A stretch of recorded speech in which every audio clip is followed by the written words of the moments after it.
Introduction. Welcome, listener, to the first story featuring my new character, Devlin Darck, God's chosen demon fighter. Now, I know you are going to wonder why I chose to introduce Devlin at this point in his time as a demon fighter. Why not simply do an origin story? Well, people have gotten really tired of characters being introduced in origin stories. Think about all the times we've seen a new version of Batman or Superman's background story. Think about how many times we've had to slog through origin stories. Boring! I wanted to introduce this character later because then I can intrigue you and let you get to meet him while sprinkling bits of his background and situation without bogging the story with a huge background reveal. I want you to get to know Devlin like you would a friend. Same with the other main characters in this story. I want you to experience Devlin's story like a puzzle, much like they did with John Kramer in Saw. With John Kramer, each installment gave you more and more details of who he was, and it made a strong connection between the character and the audience. That is my goal when it comes to Devlin Darck. So let me introduce you to Devlin Darck and his quest to cleanse his soul.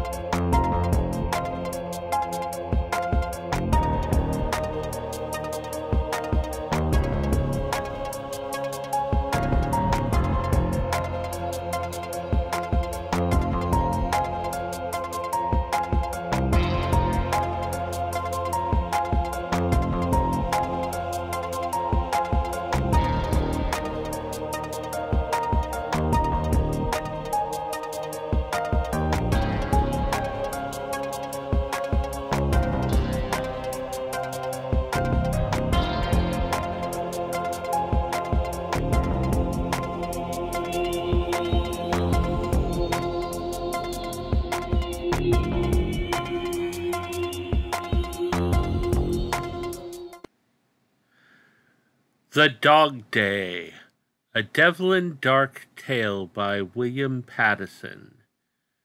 Dedicated to Alan Moore, who created my favorite supernatural ass-kicker, John Constantine, and Ian Reff and Cyrus Voris, who created the TV series Brimstone, as well as to Boo Rhodes and her dog, Navi, who inspired this story. Even God's chosen demon fighter once in a while gets time off.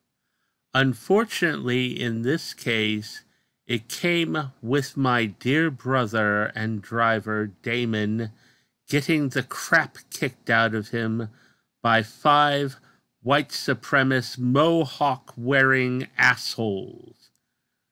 Their political views were obvious by the neo-Nazi tattoos that covered their arms and necks. Why did they fuck poor Damon up, you ask? They had issues with Damon's choice of sex partners and thought some gay bashing would be a riot. I had other ideas. Being the big brother, I intervened, of course. It was the only reason Damon survived. I managed to fuck up the assholes pretty good, but it was nothing compared to the damage they inflicted upon my poor brother. Anyways, he ended up in the hospital with casts on both his arms and legs. Also, he was drinking out of a straw since the rotten fucks broke his jaw as well. The poor bugger looked like a real mess. Thank God the Catholic Church was paying the bills. That was actually the amusing part of the situation, given their long-standing views on gay people. It was actually nice to have an open-minded pope for once.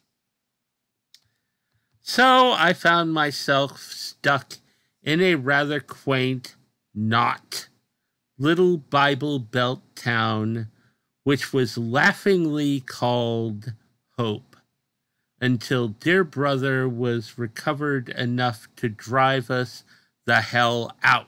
If I could, I'd have driven us both out once he was out of the hospital, but neither one of us wanted to risk having me behind the wheel. Oh no, that would be a definite traffic accident waiting to happen. Driving and I don't mix. I managed to find myself an affordable one-room apartment with what could roughly be described as having a functioning kitchen and workable bathroom at the Imperial Palace Apartments. Unlike its palatial name, this luxury lodging was an old, worn-looking brick building in the middle of the ghetto part of town. God bless you, Archbishop Kramer. I never said the church was particularly generous when it came to food and lodgings for their warriors in the battle against hell. For the most part, it was creaky, lumpy beds and dollar menu meals. Fuck, both our birthday cakes were in fact gas station cupcakes. Happy birthday to us. What I can say is with most jobs, it's the perks that count in the end. Not with this job. Of course, I had to realize that I needed a bit of suffering to help cleanse my eternal soul after the tragic events 18 years ago at LaRue House. Really can't ever forget that. One real advantage of the situation was that my annoying guardian angel Vernon kept a rather low profile during this time. What a blessing. Of course, he did make a short appearance to put in his 2 cents after I got here. It was a couple of days after I arrived when I was numbing myself at Amy's bar, which was conveniently at the end of the block near where I was staying. The winged mood killer showed up beside me and startled the shit out of me. Shouldn't you be with your brother? The bald-headed beanpole in the white suit and tie asked in his usual monotone, giving him moral support or whatever you humans do in situations like this, like he gave a flying fuck. I let out a frustrated sigh. All I would be doing is sitting around being bored and watching TV because they got him so drugged up he wouldn't even know I was there. I'd rather get myself medicated here instead.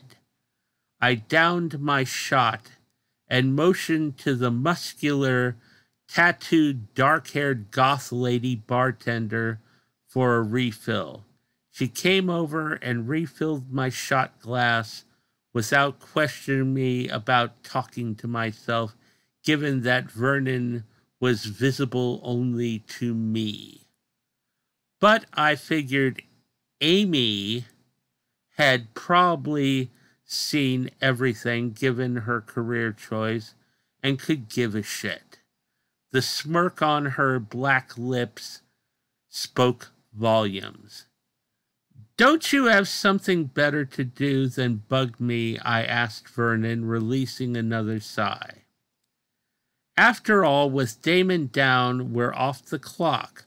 Why don't you go find yourself a nice, sexy, emotionless lady angel with a matching stick up her backside and do some cloud seeding, or whatever you angels do for fun?" "Angels don't have fun," he told me with a bland look on his face. "Knowing you as long as I have no doubt about that," I admitted before downing my shot yet again. "And human. We are never off the clock because the adversary never is. I suggest you remain observant and on guard at all times. Evil can appear anywhere and at any time." With that, Vernon disappeared, and I motioned to my goth angel for another refill. I was so thankful to be rid of him. Amusingly, the spirit of my former girlfriend Carol, who was stuck being my spiritual guide and representative of the trapped spirits of the paranormal team I massacred while demon-possessed, would periodically show up to check up on me. Most of the time, this would occur when I was sitting at the bar in the middle of one of my drinking sessions, which was a daily thing. She would just stare at me with disapproval, shake her head, and thankfully, simply, slowly fade away. I didn't need her lecturing me as well as Vernon. A couple of times when she would do this, I had the urge to go off on her and remind her in no uncertain terms it wasn't my fault we were stuck in this junk heap of a town. But I knew that doing this would only make me look like a complete nutcase to the other drunks that filled the bar. But honestly, from the quality of the regulars, I doubt they'd even notice. Still, I remained silent. I didn't want to get Carol any more pissed at me than she already was.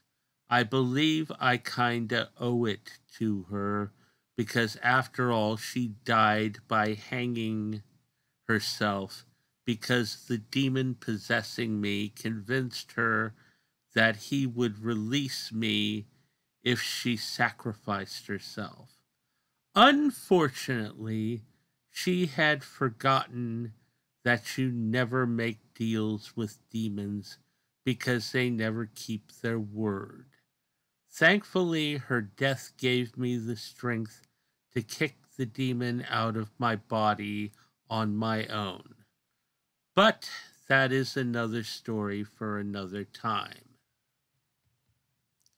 To my surprise, while having one of my drinking binges, I happened to run into a couple of sort of buddies I knew from my college days. Wayne and Greg were like two extremes when it came to the rejects from the social groups from college. Wayne had been, in fact, my #1 drug connection in college. He was a long-haired, bearded dude who wore the same leather vest with band pins he wore in college. Amusingly, he was still a drug dealer, but now he had himself a nice flower child girlfriend, Hope, and a very disturbing male spawn he named Angus, after the guy from AC/DC. When I say this kid was disturbing, I mean disturbing. Wayne's kid loved to sit and stare at people intently with those empty, soulless eyes he had. Oh yeah, that red-haired, freckled-faced nightmare loved to make me uncomfortable. Seriously, this kid royally disturbed the hell out of me, and I fight demons for a living. If there was ever a kid that was a potential son of Satan, this was the one. Of course, because of my long-time friendship with Wayne, I had to keep my mouth shut about the situation and tolerate it. Isn't friendship grand? Greg, on the other hand, was the opposite end of the weird loser spectrum. He was a 300-pound balding guy with heavy black-rimmed glasses and a love of either orange or red sweaters, even during summer.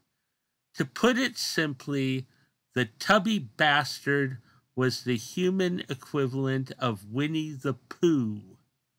He even had the habit of saying bother on occasion, like the fat orange teddy bear.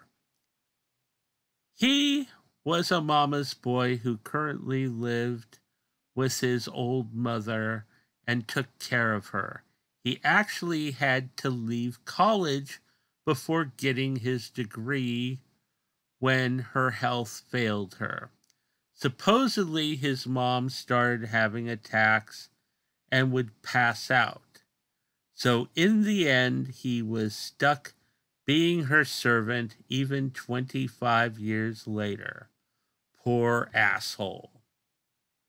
Greg's leaving college was no loss to the female population of Blackwood College, because they didn't have to deal with Greg and his constant trying to pick up any skirt within arm's reach. Amusingly, even the unattractive ones were not immune to Greg's attention. The tubby fuck lived under the delusion that he was some kind of ladies' man. The ladies, of course, would strongly disagree with this. This had been material for much amusement among me and my friends in college. The problem was Greg had never learned his lesson and was now the terror of Amy's bar as well. Ladies beware.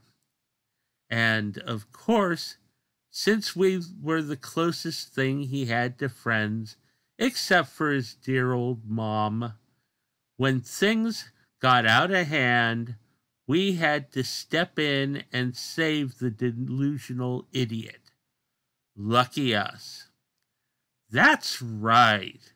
Wayne and I are the innocent fools that end up getting pounded and thrown around by disgruntled boyfriends and even girlfriends of any female Greg happens to take a fancy to.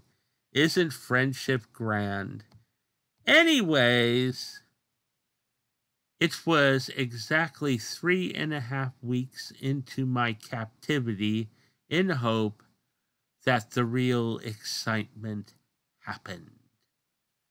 Well, it was the morning around 7 a.m., mind you, after an evening of getting blasted and making sure that dear Greg didn't end up getting himself a ghetto vasectomy from a lovely redhead he made the mistake of trying to chat up, that chubby annoyance came to my door and started pounding on it.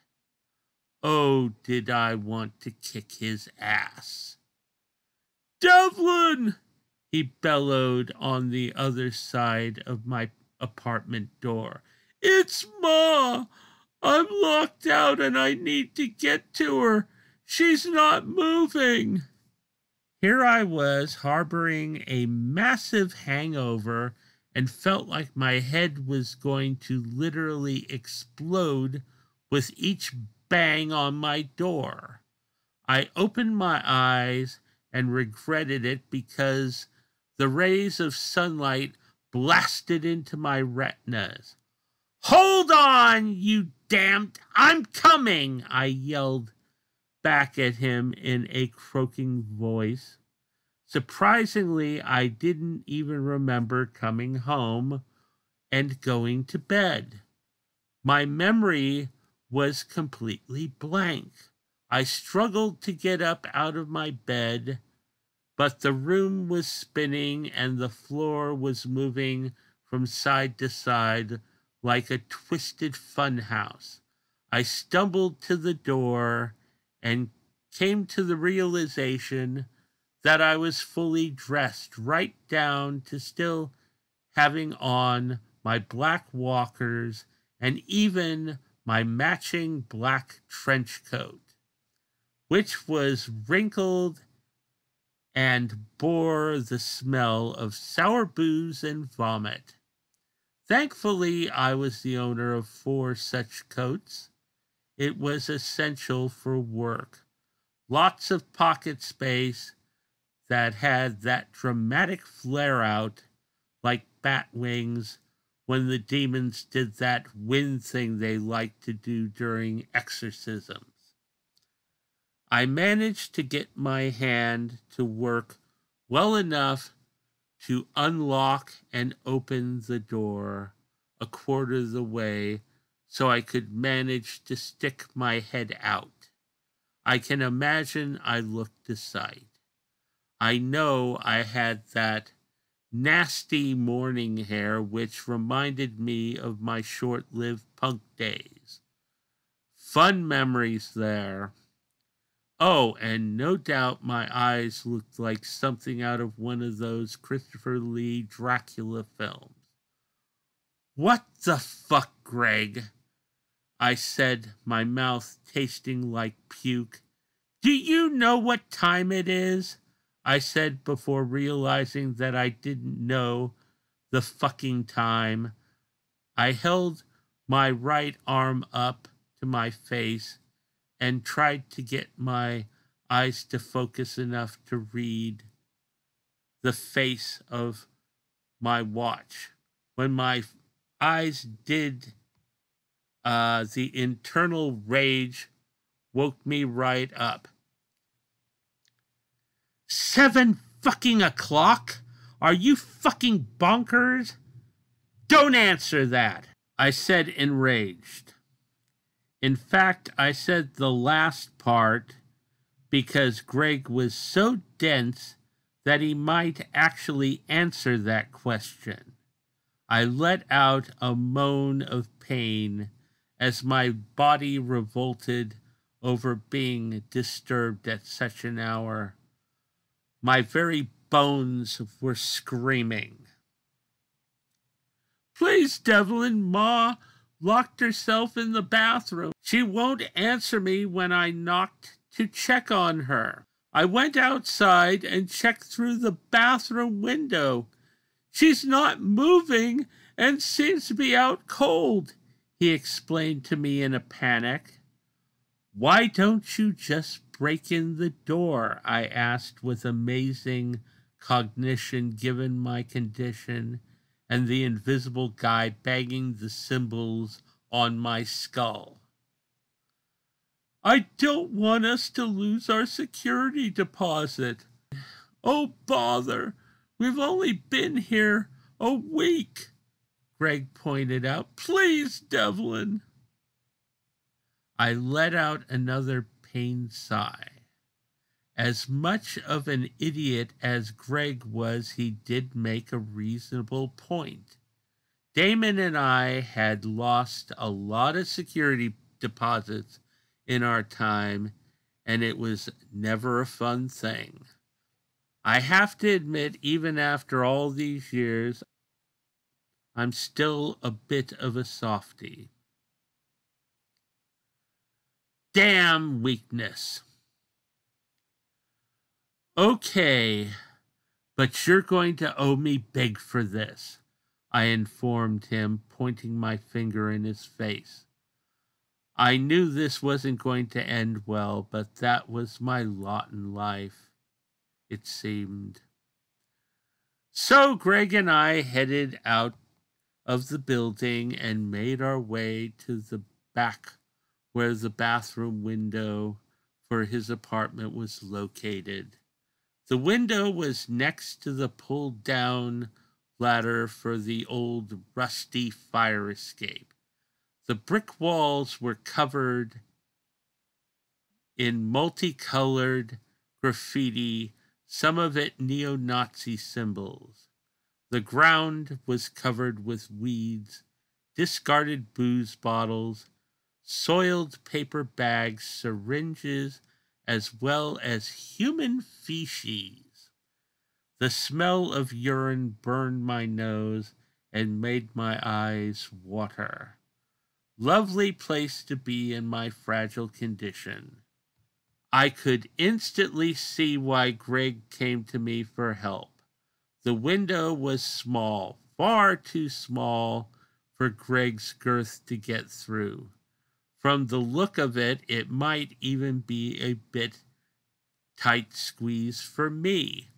I could imagine Greg trying to go through that window and getting stuck halfway, like in the Winnie the Pooh story, Winnie the Pooh and the Honey Tree.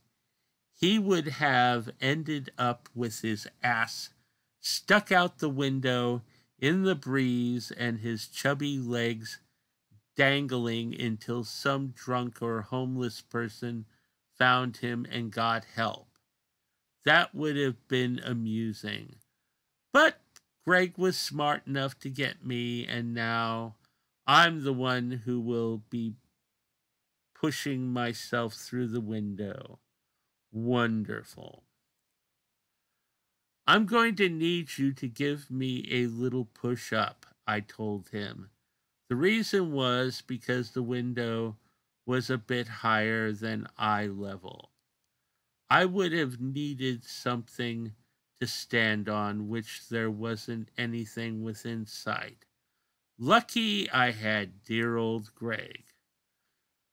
I immediately regretted asking for assistance because Greg grabbed me by the back of my pants and lifted me high enough to gain access to the window. But inadvertently, Greg had also given me a very painful wedgie, which was less than appreciated.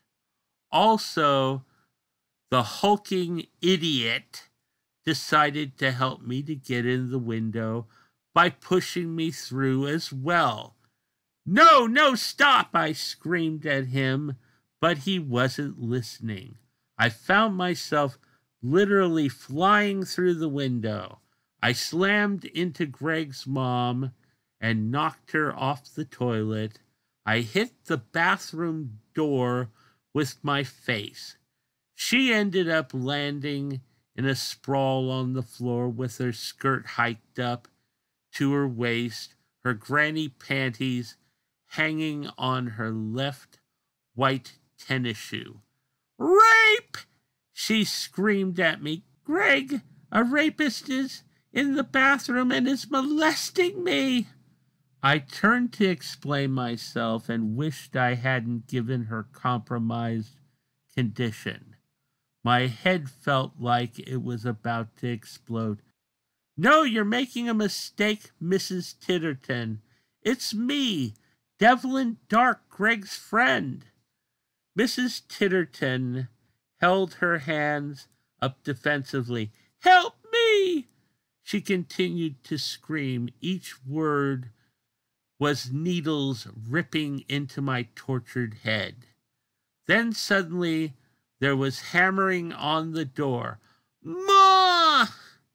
Greg yelled from the other side. I'm coming, Ma, to save you." With a loud crack, the door burst open, a section of the door frame coming away with it. Greg stumbled into the bathroom and looked down at his mom, who was still sitting on the floor with her legs open wide, skirt pulled back. "He saw my private parts," she yelled at her son and pointed at me. I had thrown myself to the side on pure instinct and was hugging the side of the gleaming white bathtub. "Devlin?" Greg looked at me with pure shock. Then his expression changed for a second, and I swear the chubby bastard looked like he wanted to throttle me. "You threw me in here, you brainless twit!" I yelled back at him, giving him a look that was the equivalent of a mental slap to the head. Greg blinked a couple of times. It was at this moment his mind seemed to catch up with him. "Oh, bother! Mom, I had Devlin come in here because the door was locked and you were out cold on the toilet. I thought I was going to lose you, Ma." Personally, and I know you're going to hate me for saying this, I know Greg would have been better off if the old girl had croaked. Greg would be free of his chains and he would be able to have a real life. But that was just my opinion on the matter. Ignore me. Mrs. Titerton was silent for a couple of moments as she processed what had happened, like her son. Then she pulled down her skirt and said, "You're such a good son." I seriously felt like puking on the bathroom floor when I heard that. The height of dysfunction. As for me, I managed to get off the floor and slip past Greg and out the door while he was explaining to his mom. On my way out of the bathroom, I looked at the damaged door and thought, well, there goes the security deposit. It was such a wonderful punchline for such an overwhelmingly fucked up situation. I headed to the living room and sat on the amusing plastic-covered couch. Seriously, I could give a flying fuck about it. All I wanted was a few minutes of silence and calm to help dull the pain in my body and mind. Unfortunately, usually this rarely works out. Greg's mom walked into the living room and gave me a disgusted look. "You need to clean yourself up, young man. You smell like a drunkard. You should take some lessons from my dear son Gregory. He knows how to comport himself as a proper gentleman." I nearly broke out in laughter, which definitely would not have been a wise thing to do in my sensitive condition.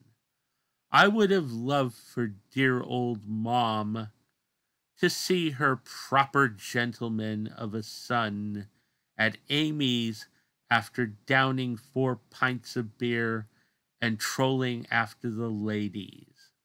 I'm sure the old darling would have a heart attack if she saw that. But there was that annoying friendship thing that kept me at bay. Then the old lady went over to the white painted birdcage that was positioned right next to the living room window, which was thankfully covered in white cloth drapes. Unfortunately, I noticed that the drapes were stained with tiny splatters of blood. It was at that moment the old woman let out a horrified shriek, and once again I felt like my skull was getting ready to explode. Greg came stumbling into the living room. He was pulling his slacks up over a pair of blue and red striped boxer shorts. It was a vision I never want to see again. As he passed the couch, he yelled at the top of his lungs, "Ma!" God bless the bastard, the sound nearly knocked me off the damn couch. He was just finishing closing his brawn when he arrived at what was obviously a murder scene, be it in miniature. Sherlock Pooh took one look and immediately yelled out, "It's that damn cat, Satan! He finally did it! Oh, bother!" This got my interest. Satan, as the renters in this apartment building had dubbed the rogue Bengal cat that trolled the halls of the Imperial Palace, causing mayhem with any tenant that crossed its path. I'd had a few encounters with the hairy little fuck myself. His usual tactic was to run up behind me and claw me in the back of my legs. One occasion, he actually climbed the frame of my door and waited for me to come home from a night at Amy's. The bitch-ass thing nailed me on my scalp line with his claw so bad I bled into my right eye before I could get inside and grab some toilet paper to stop the bleeding. Of course, my all-time favorite incident was when the little monster shit and pissed in front of my apartment door. I ended up getting the surprise and nearly slipped in the stinking puddle. I'm still amazed that a single cat could generate that much shit and piss. All I know is I had to thoroughly scrub my walkers to get the smell off them. I don't care if you are a dumb animal, you don't fuck with a man's leather walkers. After that particular incident, I got so mad that I actually called on Vernon and asked him to smite the little bugger. His answer was in his bored monotone, "I'm not your personal cat terminator. Don't waste my time on your petty vendettas. I'm here to assist you in fighting demons and cleansing your soul, though it is undeserving." bastard, I thought, but didn't express it aloud, though I'm sure he knew it. He's aware of everything I think. It's an angel thing. Anyways, so it was, even in my pain, I decided to drag myself up and have a look.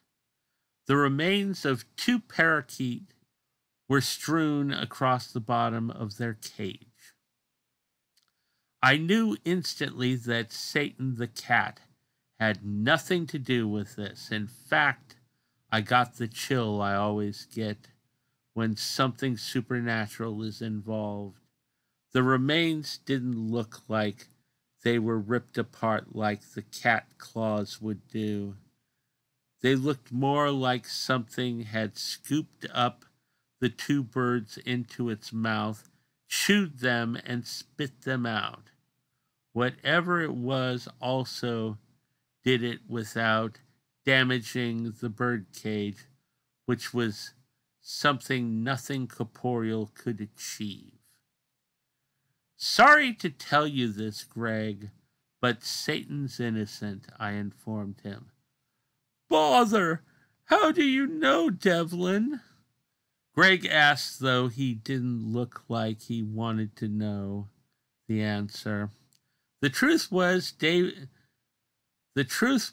Greg didn't like complications in his life, especially if the complication had anything to do with his dear old mom. There's no way you can be sure about that, young man, Greg's mom said, giving me a cross look. That cat is a menace in this building. If not him, then what killed my babies? There's a way I can provide that answer, but it's a bitch given even when I'm not trying to get over a hangover, and I really don't want to try it. And I sincerely doubt you'll believe a word I say when I do it, I admitted. Do what, young man? She asked, eyeing me critically. I have a gift that I got many years ago when I died and was somehow resurrected. I tried to explain. Actually, the so-called gift felt more like a curse to me. I have the ability to touch an object and get a complete history on it. It's a practice called psychometry. But in my case, I can get an impression of anything that has had contact with it. That sounds like crazy talk or the work of the devil, Greg's mom said, giving me a dirty look. Then she turned to her son. I raised you to be a good Christian, and now I hear you are associated with minions of Satan. She hit Greg across the head, and he cringed like a child. But, Ma, Devlin and his brother work for the Vatican. Devlin fights demons for a living. He does God's work, Greg told her, holding his hands up defensively to the short old woman. Don't blaspheme, boy, she yelled, holding her hand up, but then she paused and lowered it. She looked over at me with distrust. So you think that a demon is loose in my home? You expect me to believe such things? As I said, ma'am, I don't know what killed your birds, but I might if I touched the cage and read it, I told her. It can't hurt, I lied. The truth was it would definitely hurt me to do it, but if I didn't, it could build into something far worse than some discomfort on my part. Also, there was that annoying friend thing yet again. Can't leave a bud in a dangerous situation, even if his mom is a controlling old bitch. Very well, young man, but I will keep my eyes on you the whole time. I've no doubt about that, I said, giving her a confident smile that I didn't feel. Preparing myself for what I was about to experience, I moved up to the bird cage and placed my hands on top of it. My body jolted and every muscle in my body clenched. I couldn't even breathe. My mind was overwhelmed with the memories of any being that came in contact with that bird cage.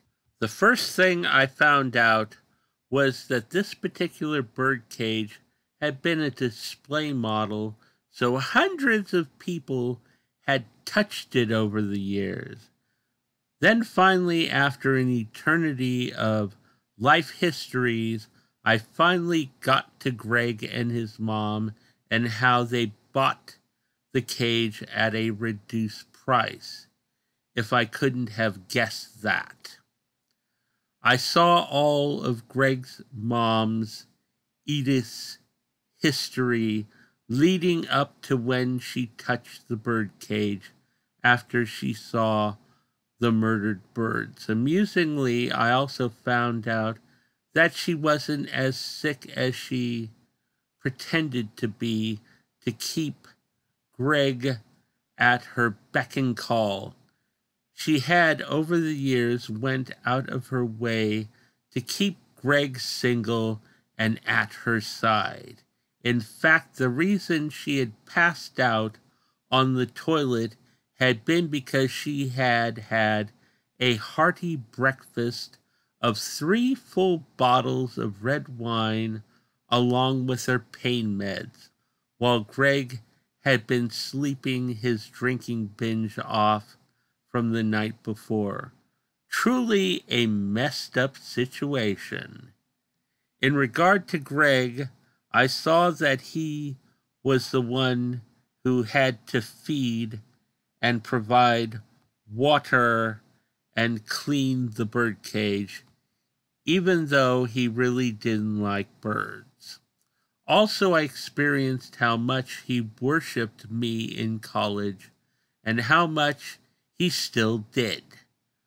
The poor stupid fool. Disturbingly, I got a front row view of all the women he had pursued over the years, including all of his perverted fantasies about them. I didn't even want to think of the perversions he had in his mind regarding the goth bartender at Amy, much less his thoughts on Wayne's wife.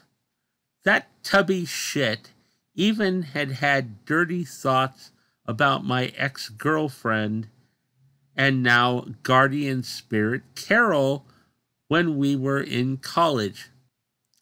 Thankfully, with Carol pissed and avoiding me, I would be able to purge myself of the images before speaking to her again. Soon, after a bit more searching, I found what I was looking for, an anomaly in the rushing river of memories that flooded me. The memories were those of a dog, a pit bull who had been named Nobby in life. Nobby was born to the dog of a German family who, I gathered, were breeding pit bulls for sale. The husband and wife kept Nobby and his litter long enough to potty train them. They actually kept Nobby longer than his other siblings and trained him to sit, lay down, and walk on a leash before selling him to their daughter's boyfriend, who was named Marcus. Marcus was into dogfighting and used Nobby for this purpose. The poor dog, who was not really aggressive in temperament, was forced to fight other pit bulls to the death. During his time with Marcus, he took the lives of what I can estimate at 7 other dogs, mainly by ripping out their throats. In my vision, I felt Nobby's shame and fear of death during this time. His dog-fighting career ended with a fight that he won but barely survived. He ended up with a damaged front paw that left him with a nasty limp. He ended up, rather than being put down, ground up as dog food, sold from one hell to another, when a certain sadistic Russian guy named Hugo Rabinovsky came into his life. Now, how do I know this asshole's full name, you ask? Well, it so happens that said Rabinovsky happened to be the former tenant of the apartment that dear old Greg and his mom reside in.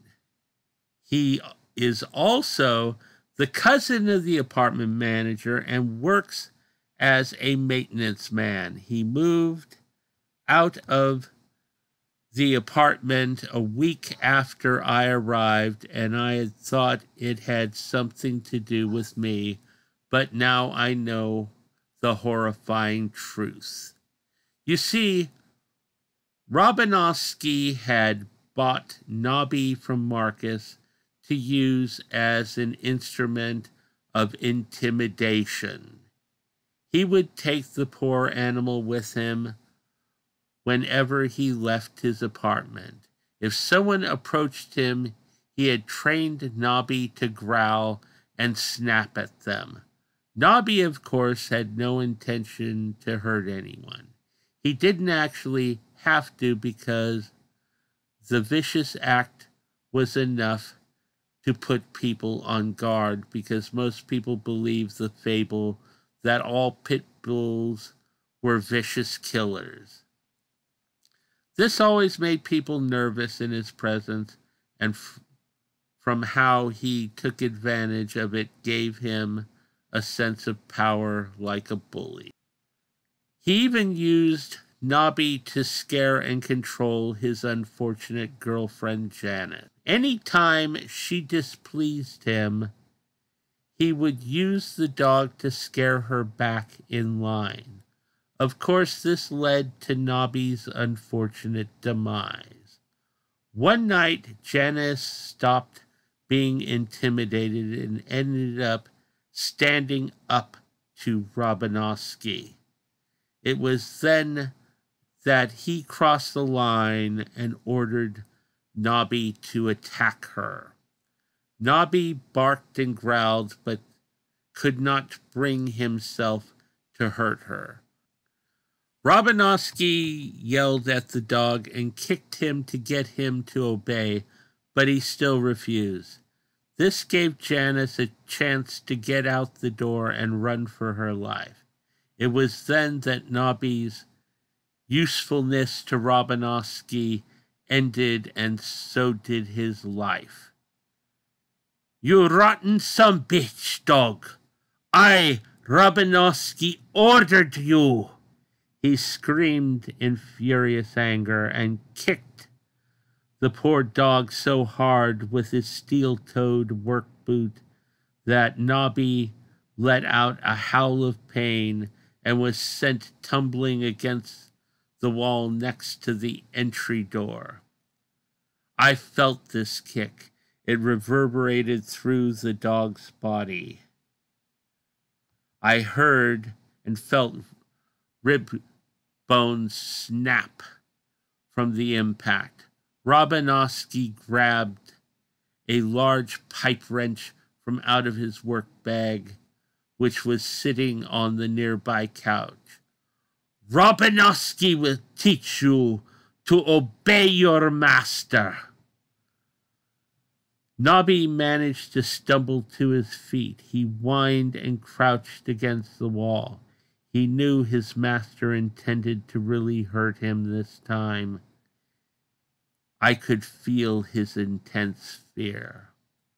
Robinowski lifted the heavy wrench over his head and brought it down on the dog.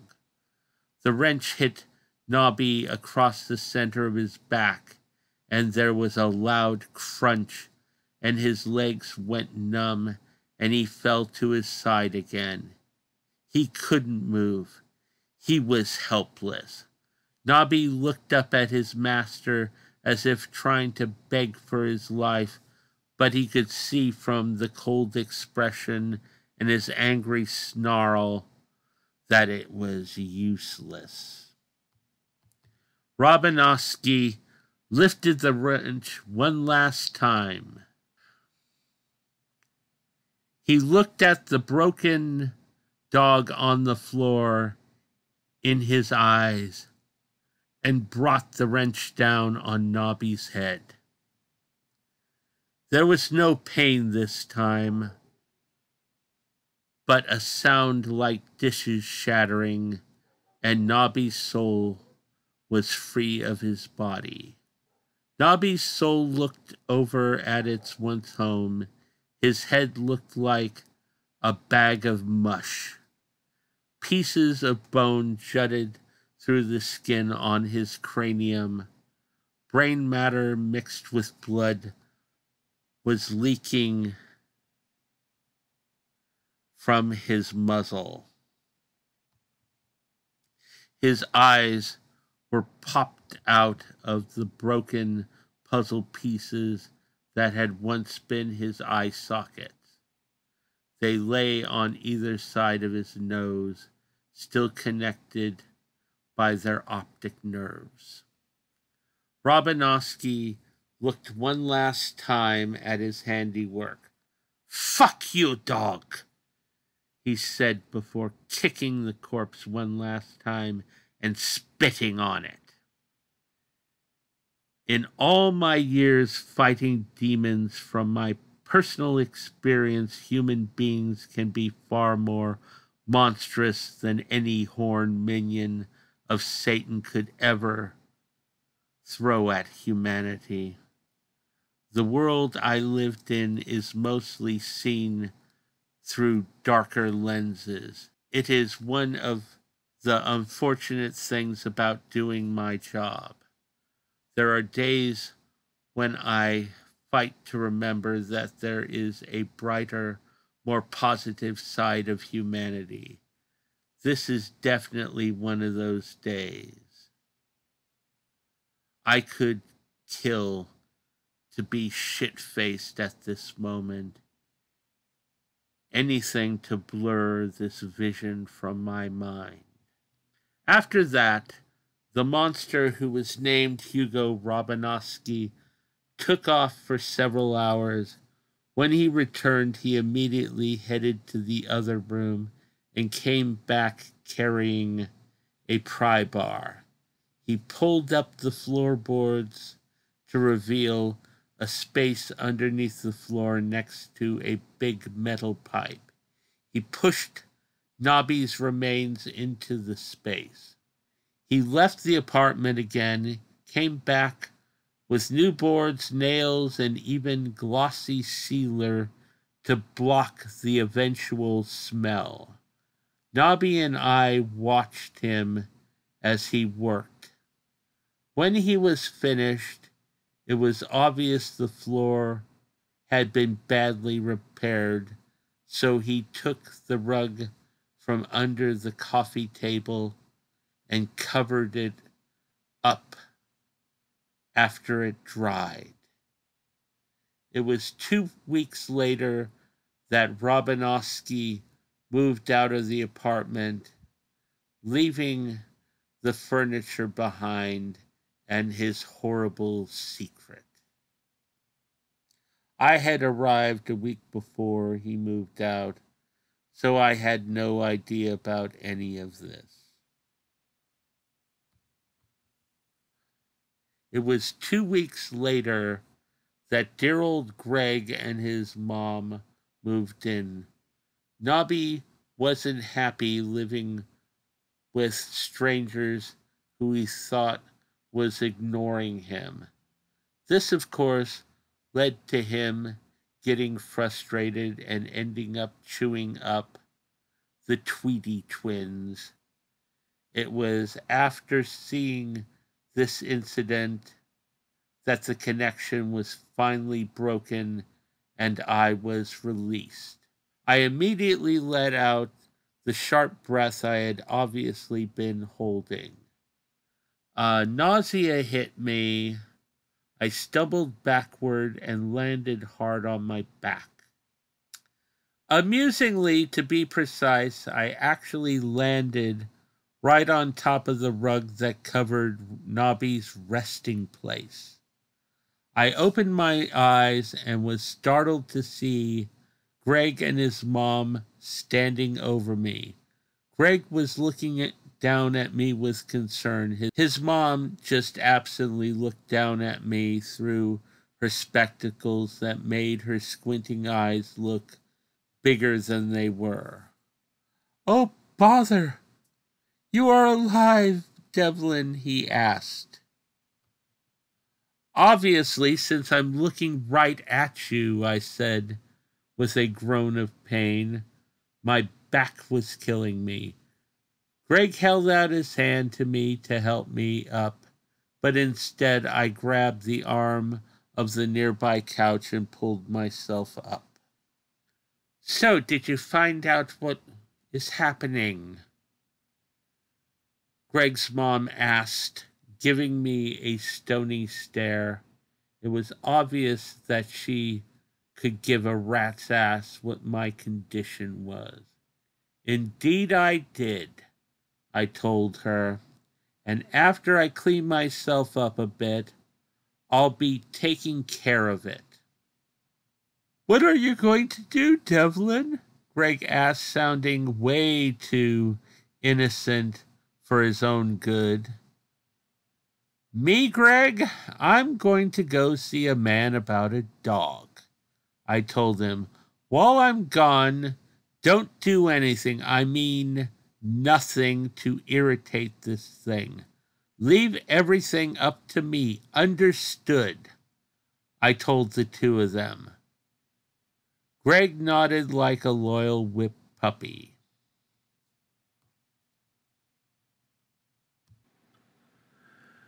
But with the look she gave me, I knew Greg's mom wasn't happy with me telling her what to do. I knew I needed to get what I needed to do done quickly. I also considered foregoing cleaning myself up first, but unfortunately, connecting to Nobby's past had the side effect of sobering me up. The smell of puke on me was so strong, it had begun to bother me. Also, I knew that Mr. Hugo Robinowski probably would immediately slam his door in my face rather than listen to me in my present condition. Cleaned up, I might have a chance to get in the door. A slim chance. Of course, the hairs on the back of my neck was telling me that the trouble was coming. But of course it was. No way could it be clean and simple. Nope, that was my life.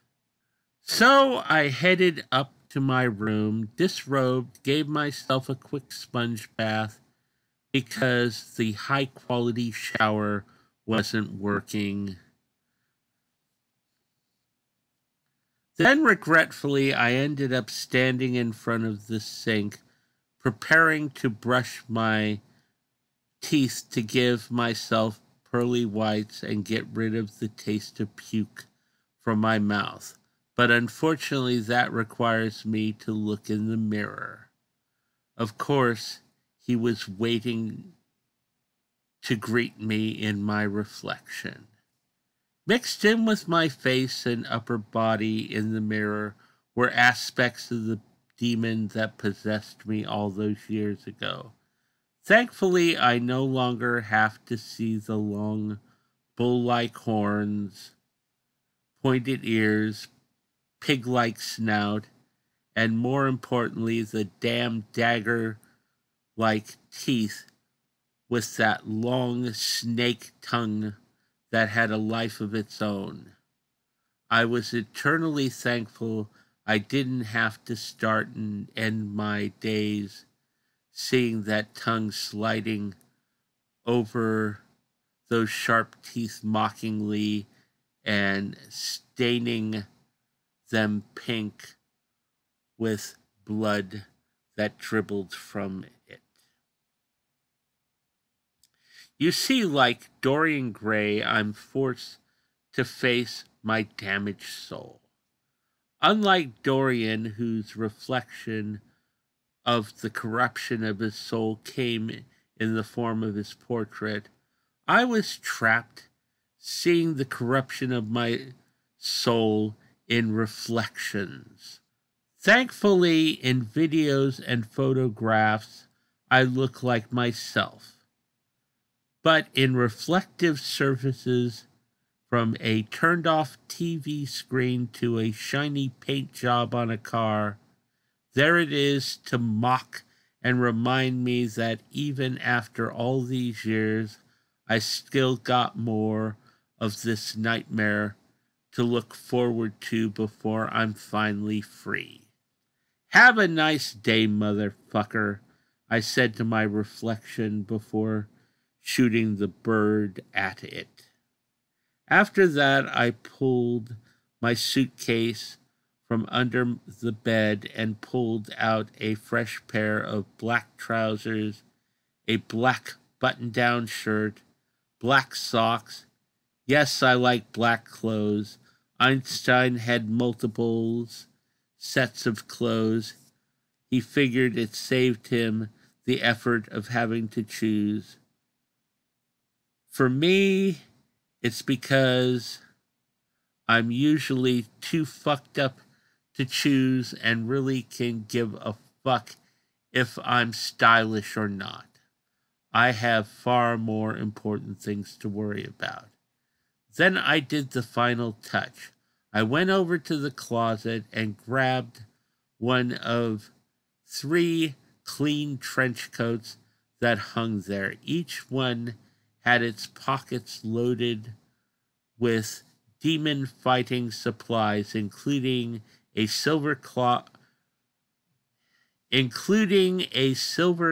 cross that was blessed by the Pope himself. Finally, looking like I could face the world, I went to my bedside and picked up the mug of coffee that was sitting there and downed it. It was cold and tasted burned, but it jarred me the rest of the way back to life. I was finally ready for my appointment with a certain Hugo Robinowski. It was easy to find Robinowski's apartment. It was easy to find Robinowski's apartment. Everyone in the Imperial Palace knew where that fucker lived. It was just general knowledge. Also, it was the only apartment with a large no solicitation sign on the door. It is day off. Come back tomorrow, Robinowski say this. I heard the Russian yell from the other side of the door. I also heard a dog barking. Ignoring what Robinowski said, I knocked on the door again, this time noticeably harder. This time, the door was roughly open. Robinowski stood partway out the partially open door. The dog, another great pit bull, was blocked by Robinowski's leg. The dog was growling viciously and showing its teeth. Unlike Nobby, who had been just putting on a show, but had no intention to attack. This dog gave me the distinct impression it wasn't playing.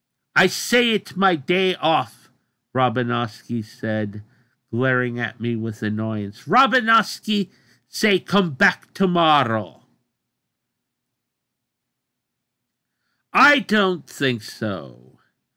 This can't wait, Rabininski, I said, and yes, I purposely mispronounced his name, and from the look on his face, it had the planned effect. It made him that much more pissed. Robinowski said, he started to say, but I cut him off. I heard what you said, asshole, I said to him while locking eyes with him, and I said this can't wait.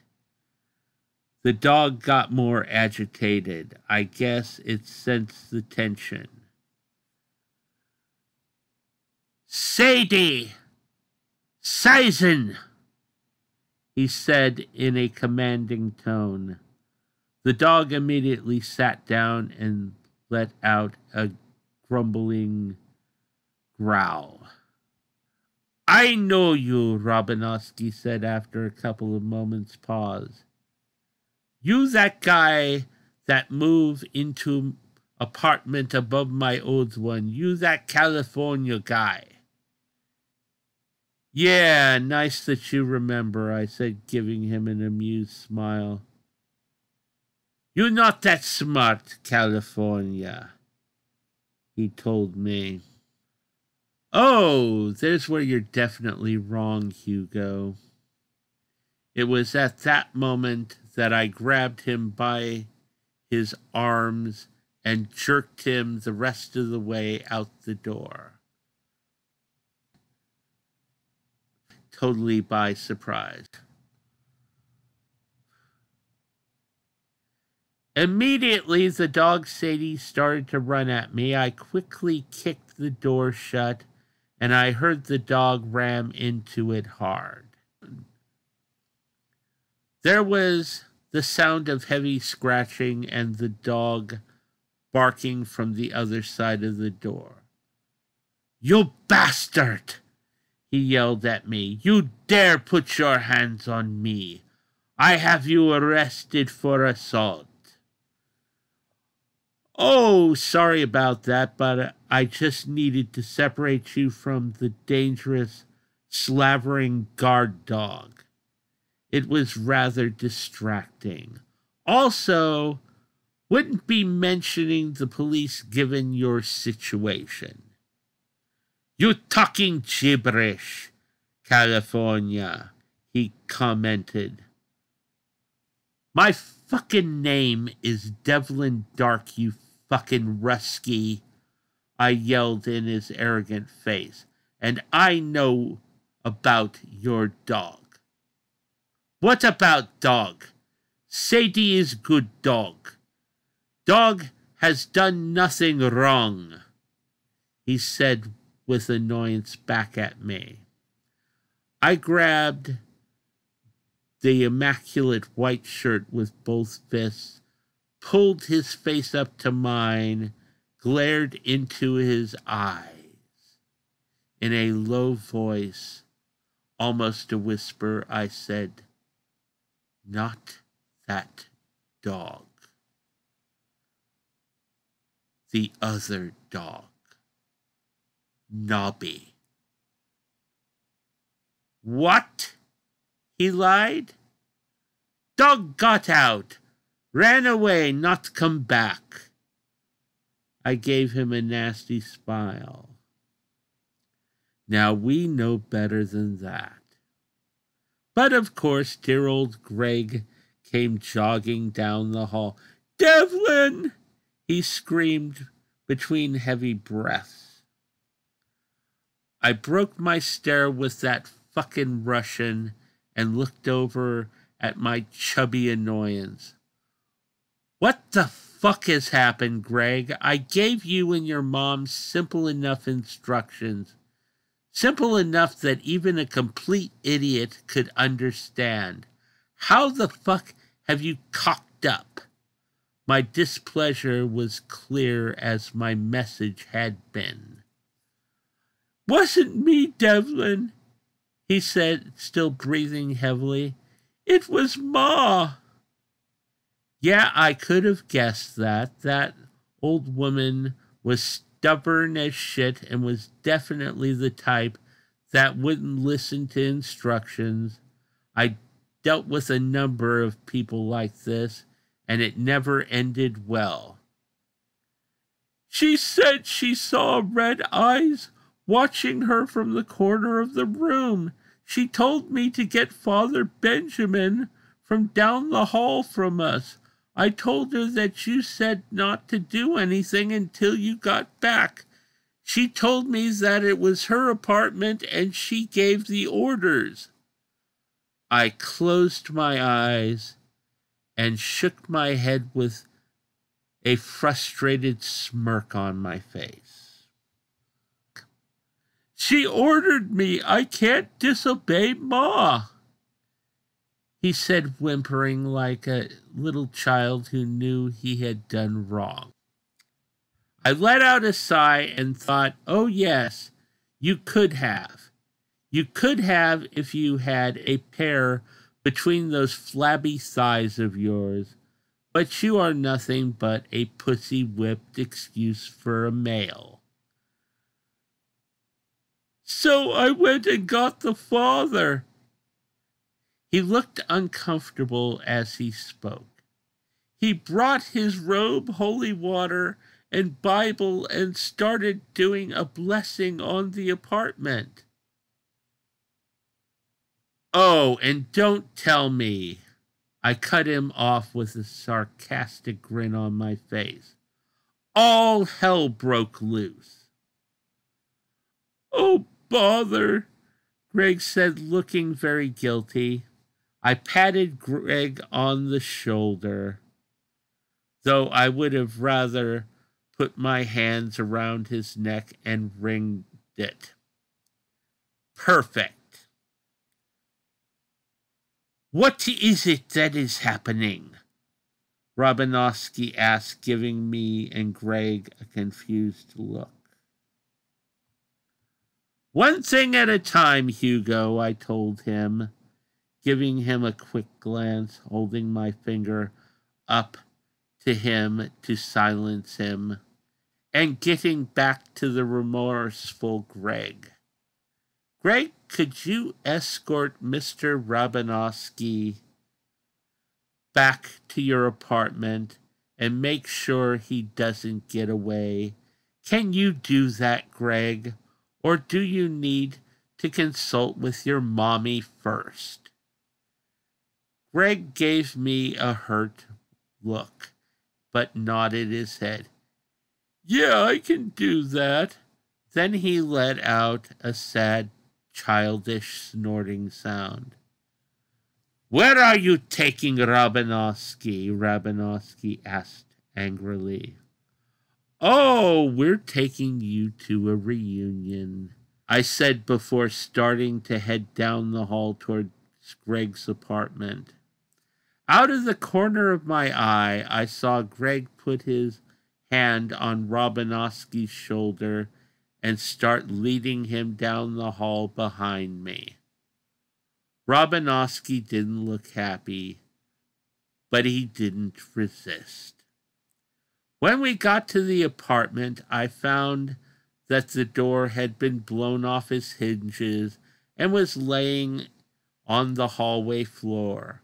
Bright light was flooding out from the doorway like someone had set up a spotlight in the room aiming through the doorway. I knew this wasn't the case. Also knew this was an indication that the situation was a lot worse than what I had anticipated. I shook my head and expressed my professional opinion of the situation. Fuck! Shading my eyes with my right hand,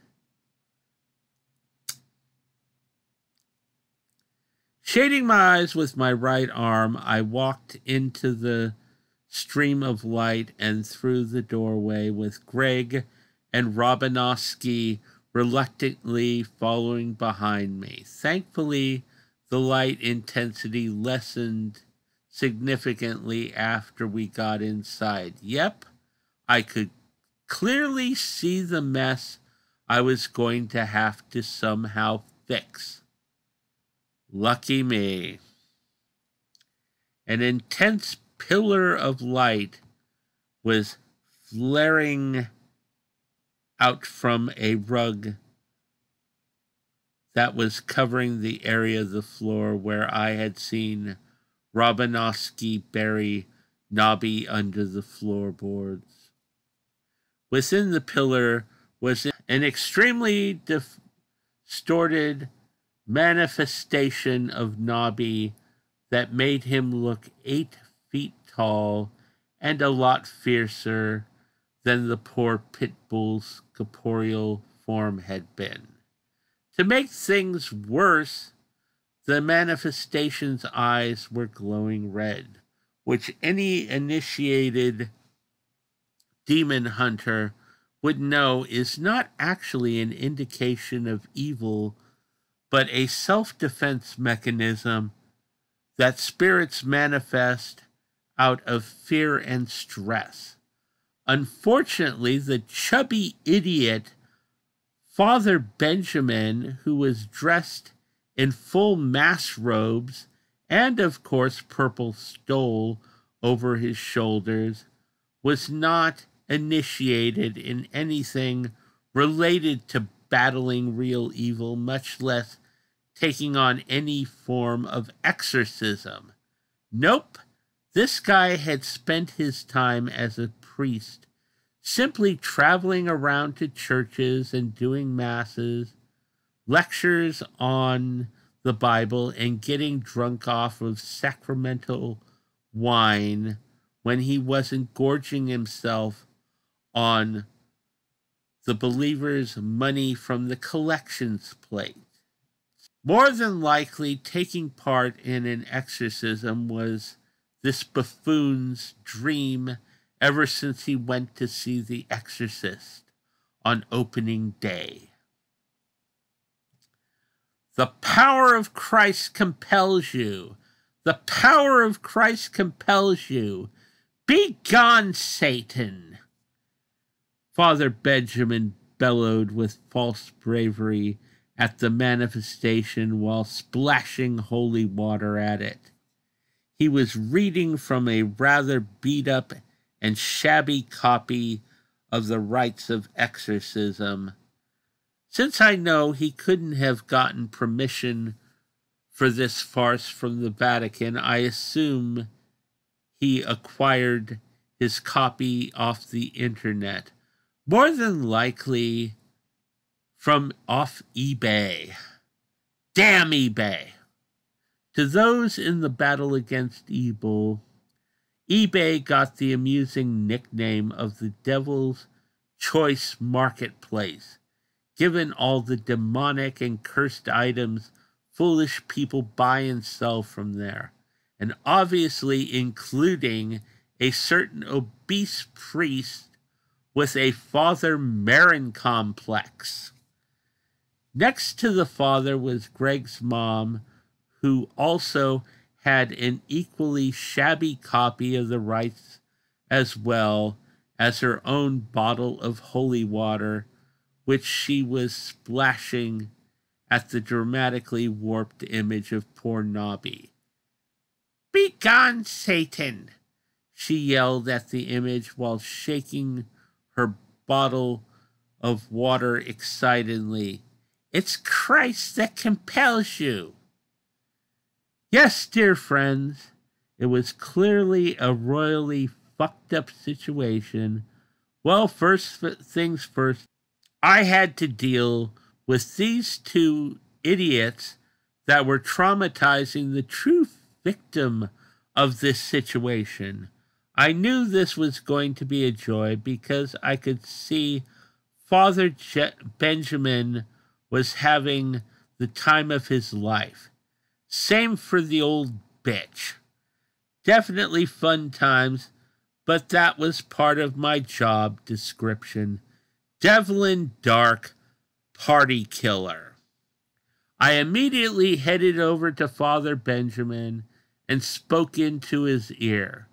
"You have to stop this, Father. You're not authorized by the church to take this action." "You're wrong, Demon Hunter," the arrogant, chubby bastard yelled back at me. "I'm doing God's work. The Holy Spirit is with me. You're just jealous because God chose me over you, but you are an unbeliever. You are an outsider here, not I." I let out a sigh. All right, I thought, glancing up at the ceiling. Your will be done. Then I open-handedly hit Father Benjamin under the chin. The father's head shot back, and he fell backwards onto the wood floor like a felled tree. I figured I'd have some serious explaining to a certain tall, bald angel. Well, so be it. Greg's mom let out a scream like a feral animal and started to charge at me. I prepared myself to knock out the old woman as well, which I knew would end my friendship with Greg. I could only hope. But then the unexpected happened. The warped image of Nobby somehow managed to jump halfway out of the energy pillar, blocking Greg's mom's way. The image let out a thunderous roar right into the old woman's face.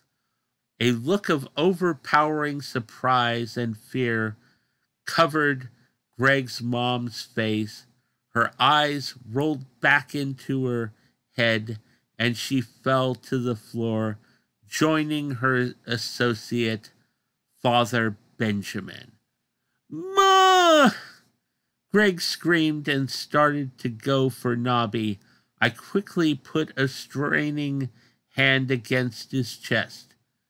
"Don't," I warned him. "She's not hurt, only passed out." Nobby was just defending himself the only way he can now. "That thing tore my mom's birds apart," Greg pointed out. "He did that to make us aware of him. He's trapped and scared. All he is a poor, suffering animal looking for release. He desperately wants to move on. You would do whatever you could if the roles were reversed," I told him. Greg didn't look convinced. "He looks pretty intimidating to me." Greg glared at the warped image in front of him. "This is because of what your mom and that idiot Father Benjamin was doing. I told your mom not to do anything. She caused what's happening now." I pushed. "This is all a fear response." I gave Greg a hard look. "Think, Greg. You damn well know I know what I'm talking about. Trust me. Greg looked down at his fallen mother. He closed his eyes and groaned like he was in pain. Then he let out a sigh, opened his eyes, looked me right in the eyes. "Oh, bother, how do we put an end to this?" he pleaded, holding up his hands in a gesture of surrender. I put my hand on Greg's shoulder. We have to free the dog's soul, to free his... We have to free the dog's soul by freeing his body and showing it to the world. It's right there under that rug. I pointed at the rug that was on the floor, right where the energy pillar was coming out of the floor. I pulled the rug away, revealing 4 badly placed boards in the floor. I looked over at Greg. "We need something to pull those up." "No problem," Greg said enthusiastically. Then he looked at Robinowski. "Oh, bother, what about him?" I gave Greg an amused grin. "Oh, don't worry about him. Our buddy Robinowski wouldn't dream of trying to get away."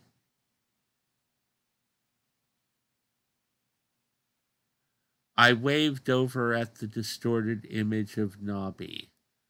"Not with our friend over there looking at him like he's dinner." I looked over at Robinowski and grinned at him. "Isn't that right, Robinowski?" The Russian glanced over at me but didn't answer.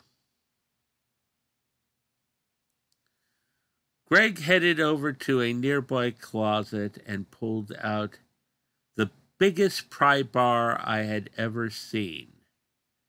As he returned, Greg casually informed me, "I do a bit of demolition on the side to get beer money. Don't tell Mom. She wouldn't approve. Oh, bother."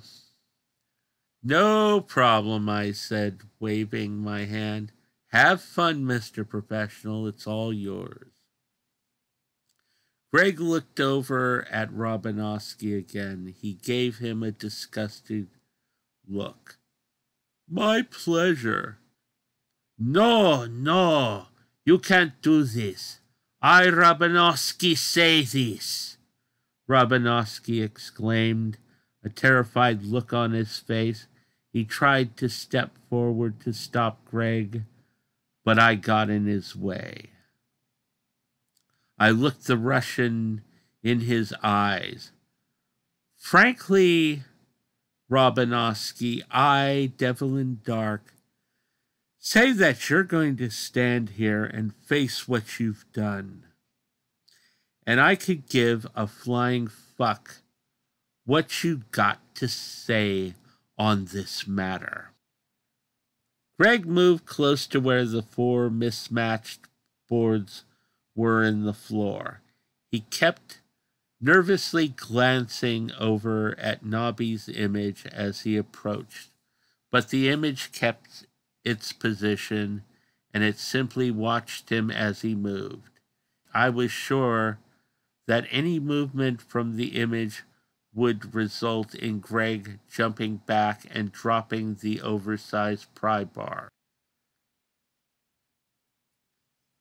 Thankfully, Nobby was being good and didn't move other than following Greg with his eyes. Greg lifted the bar over his head and brought it down with practiced proficiency. The teeth of the bar broke through the stained floor right between the closest of his target boards and its neighbor.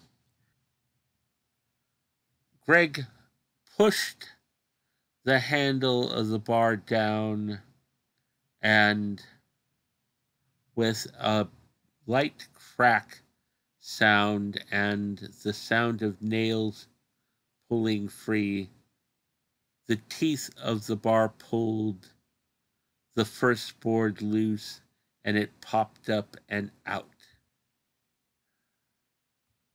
Immediately, thousands of flies flooded from the hole, along with the foul smell of rot and putrefaction. Greg dropped the bar and stumbled back, shielding his face with his arm from the humming insect. The flies flew up to the ceiling and formed into a large, black living cloud that moved in and out of the pillar of light. "Greg, we need to get the rest of those boards up," I yelled at Greg over the sound of all those flies. The noise was vibrating the room. "I'm gonna throw up," Greg whined back at me. "Do whatever you need to do to finish the job," I told him unsympathetically. "We need those boards out of there now." Greg tightened his lips and shook his head.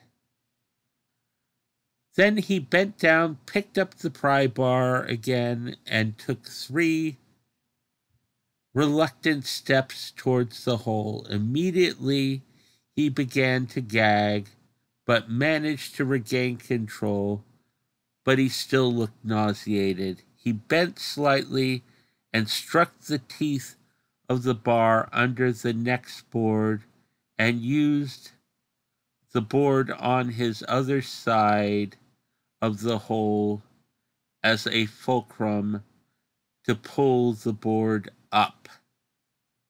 It came out easily. Then when he was pulling up the next board, he made the mistake of glancing down into the hole in the floor. Immediately, he puked down the front of him. Yellow, chunky bile dampened his sweater and splashed down on his shoes, causing him to stumble back in reaction. "One last board," I reminded him. Greg looked back at me with a dagger stare. His lower face was covered in bile, and little chunks of half-digested food dropped from his chin. But like a dedicated worker, Greg steadied himself and actually hopped over the mostly opened hole. When on the other side of the hole, he jammed the teeth of the bar into the side of the board.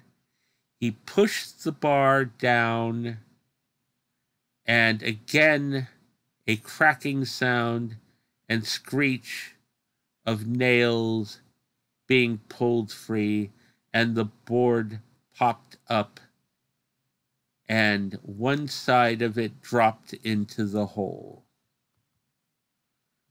Greg used the pry bar to knock 2 of the boards that were partially still over the hole out of the way. Then he grabbed the final board with his free hand.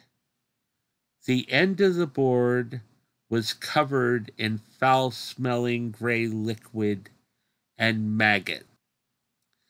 Greg turned and ended up puking on the living room couch.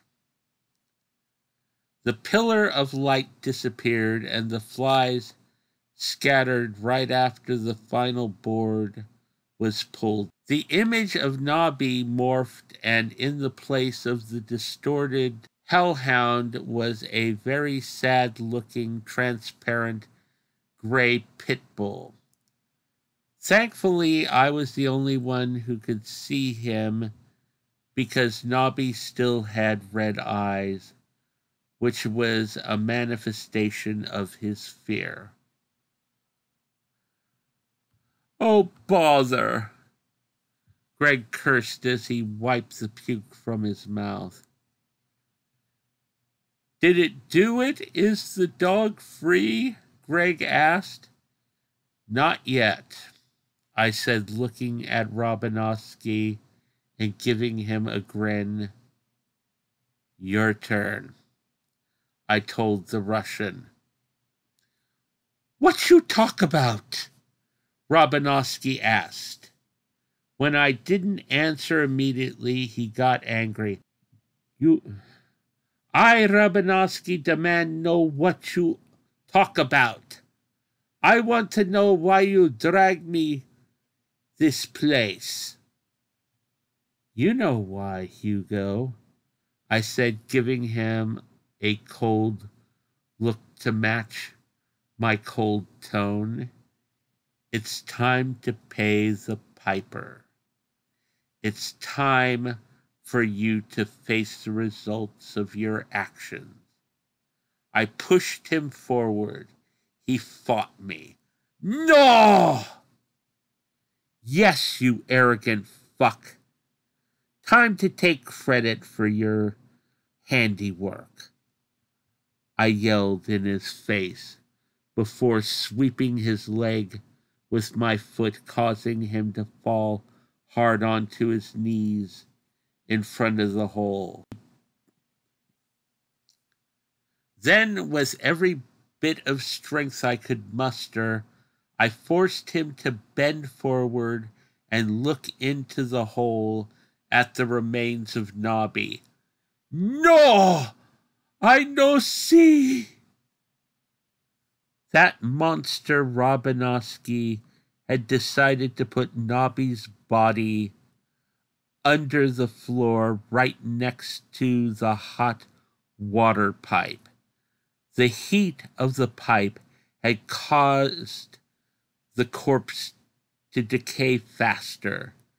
During its time under the floor, Nobby's midsection had bloated and exploded, which caused its putrefying innards to pour out. Flies had infested the body and laid eggs, so it was alive with flies and wiggling maggots. There were also flies and maggots congregated around the shattered remains of the poor dog's head. "No!"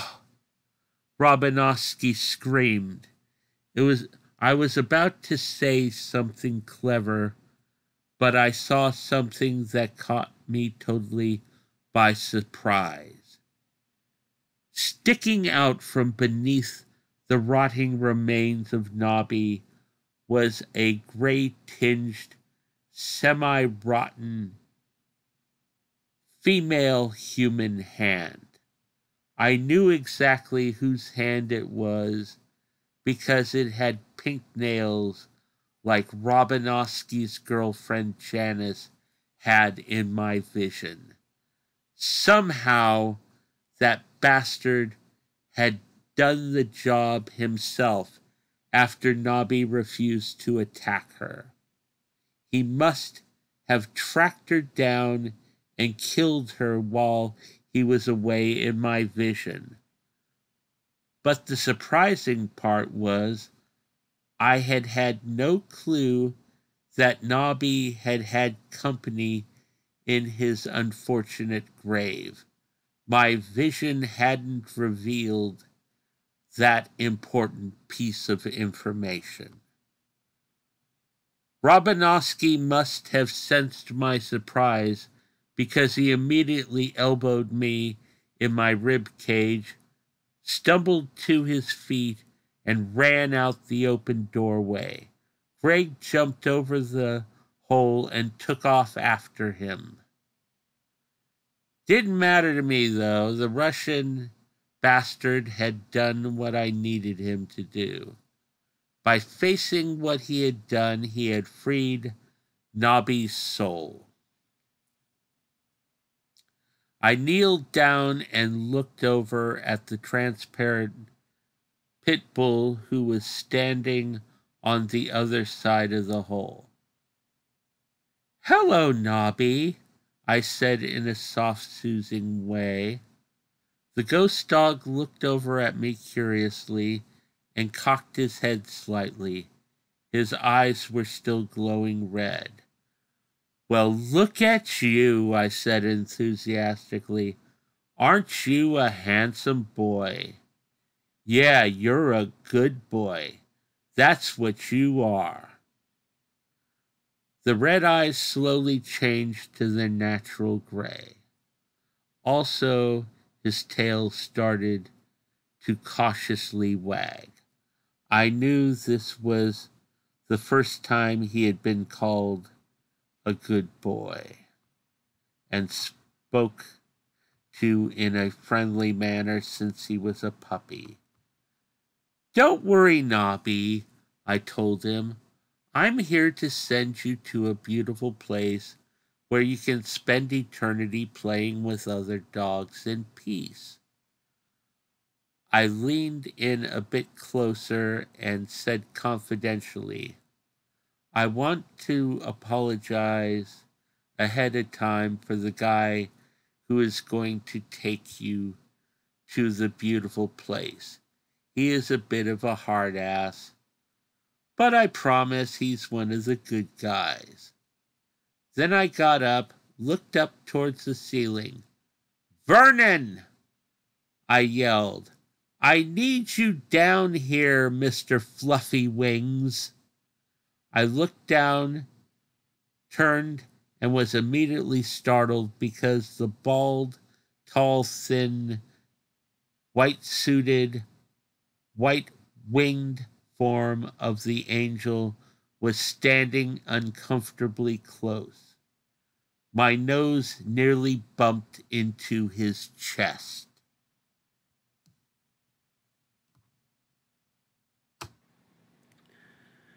He looked at me unpleasantly.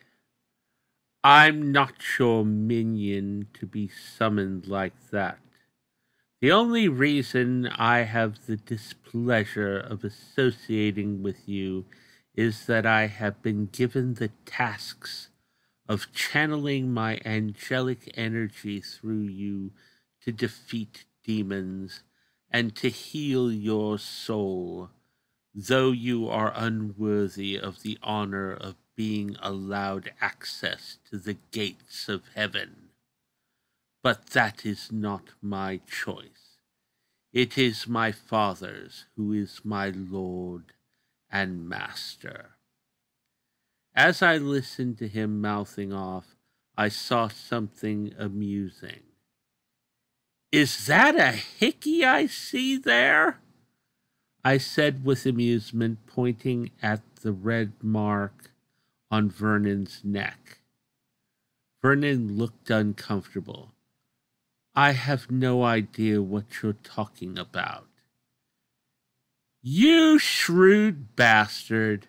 You took my advice and got you some," I said with a Cheshire cat grin. Then I lightly punched him in the shoulder. "Good for you," I said happily.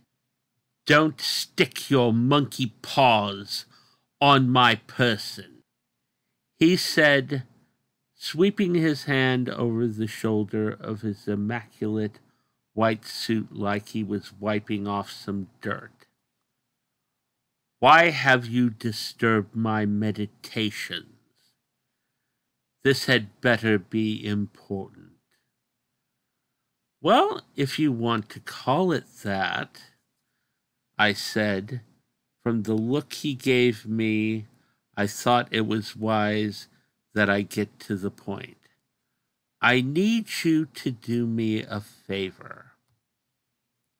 "A favor," he echoed with disgust. "I'm not here to do you any favors, human. We are not friends nor colleagues. But you are an angel of heaven, and this is the duty of an angel of heaven, I pointed out. Indeed, he said, raising an eyebrow. And what duty are you talking about? I have a lost soul to be taken to the gardens of heaven, I said, motioning towards Nobby. He has been trapped in here, and I just released him. Vernon let out a sigh of resignation. Very well, human, he said in a monotone. I'll do this for you just this once, since this is actually heavenly business. But don't ask me again. Good with me, I said. And you will not be getting any soul healing. This is not part of our agreement, he added. I didn't expect any, I made clear. Good, Vernon said. Now where is this lost soul you mentioned? I pointed over at Nobby. Right there, this poor creature has been trapped here. I managed to release him. I can see that, Vernon said, glancing at the hole in the floor and its grisly contents. He motioned for Nobby to come to him. Come, beast. Paradise awaits you. Nobby, I corrected Vernon. What is that human? Vernon asked me. His name is Nobby, I informed him. Whatever, Vernon said. Then he shook his head and let out a sigh. Fine. Come, Nobby. It is time to go. Nobby cautiously approached Vernon and stood next to him. Vernon lifted his arm, and a rip appeared in reality again. Bright light poured from the opening. As my eyes adjusted, I managed to get a quick glimpse of what lay beyond. I saw a vast field of green grass with multicolored flowers scattered through it. The background was nothing but a wall of large, majestic trees. A scent that could put the most expensive perfumes to shame, along with a feeling of absolute love and peace radiated from it. Follow me. Happiness and rest await you, Vernon said as he stepped forward through the opening. Nobby glanced over at me. Go on, Nobby, go on, good boy, I urged him. Nobby wagged his tail and followed Vernon into the light. Immediately after he and Vernon entered, the rip in reality closed up, leaving no trace of its existence. At that moment, Greg rushed back in.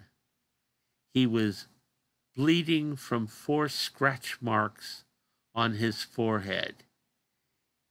He got away, he told me out of breath. It was that damn cat, Satan. He attacked me when I was about to grab Robinowski. Robinowski got out the front door and was gone by the time I got away from that little monster. Oh, bother. He held up his hands to show me the additional scratches that covered them. No damage done, Greg. Besides, that done to you, that is, I assured him. Nobby is free and currently in heaven, and our friend Robinowski will be a wanted man once you get on the phone and call the police. For killing a dog? Greg asked, looking at me with confusion. Well, that too. But I was referring to the dead woman who is currently lying under the putrefying dog. What? Oh, fuck! Greg blurted out. Greg Russell Titerton, Greg's mom said, sitting up, turning to him and giving him a stern look. I've taught you better than that. I will not tolerate a potty mouth, young man. Greg lowered his head in shame. Sorry, Ma. And so you should be, she further corrected him. It is the company you keep, a bunch of drunken hooligans. Then she looked over at me, especially you. She pointed at me. You dare touch a messenger of the Lord, damnation awaits you in hell. I've heard that a lot, I said, giving her a smirk. And what have you done to my home? She asked, noticing the obvious hole in the floor. She scooted over to it, looked into it. She immediately let out a shocked scream and thankfully passed out again. Ma! Greg yelled out. And so that is my amusing tale of Nobby the ghost dog. It took a little while before Greg recovered enough from the trauma of his mother passing out again before he called the police. When the police arrived, they revived the idiot Father Benjamin, who pressed assault charges on me and made me spend the night in the local jail, which was fine with me because I had the pleasure of being entertained by a drunken Irishman who was stumbling around the holding cell, singing Irish ditties. Now that is what I call fun. Thankfully, the Catholic Church made Father Benjamin pull the charges against me. He had no choice in the matter. The dear father was in deep shit with the Vatican for performing the rites of exorcism without the Vatican's permission. As a result, the father had his travel vouchers pulled, and he is now posted someplace where the church can keep a close eye on him, so no embarrassing incidents like this will ever happen again. As for Robinowski, he was eventually caught and is currently serving a life sentence for the murder of poor foolish Janice. The case made headlines. Of course, the Humane Society pressed charges for animal abuse and murder against him, but the press had little interest in the death of poor Nobby. Even the fact that Nobby was a pit bull didn't make a smidge of difference. It just didn't matter to the world, but to the people living in the Imperial Palace apartments it did. Nobby was one of us. Amusingly, Greg and his mother decided to honor me with their presence for 3 weeks so they could find a new apartment to rent. It seems they didn't want to remain in the murder apartment, and Greg's mom decided I owed them because I ordered the ripping up of their home. Lucky me. Still, in the end, Greg and his mom found themselves a new apartment several blocks away, so I had to have to suffer not having Greg visiting me constantly like he did when he was downstairs from me. I was so unhappy about this. Not happy time! But a week later, after they left, I was blessed. Damon was released from the hospital. He still had 2 casts on his legs, but they would heal. What mattered was my little brother was home, sort of. It was truly a time to celebrate, so we did. So you went to college with these guys? Damon asked, looking at the odd group of friends I invited to his welcome home party, even though the town of Hope was not really home. Nope, the closest thing to a home we had was the beat-up van we traveled around in. But did it truly matter? It was an excuse to get together and hang out at the bar and get drunk. Yeah, sort of. The truth was Wayne hadn't attended class at the College of San Marino in years. When I met him, he had simply been hanging around the campus to sell his drugs to the student body. And as for Greg, our supposed friendship had been based on nothing. Truth be told, I got stuck with Greg because he had been the guy showing new students their dorm rooms, and I had made the mistake of chatting with him as he was escorting me, which in Greg's world made us best pals, even though we didn't even have any classes in common, nor interests for that matter. But like it or not, I was stuck with the 2 of them. Well, at least while we are stuck in this so-called Christian town. You want a refill? I asked him, trying to change the subject. How about a beer? He asked, holding up his glass, which still had the telling maraschino cherry with the toothpick speared through it. He handed me his sort of empty glass.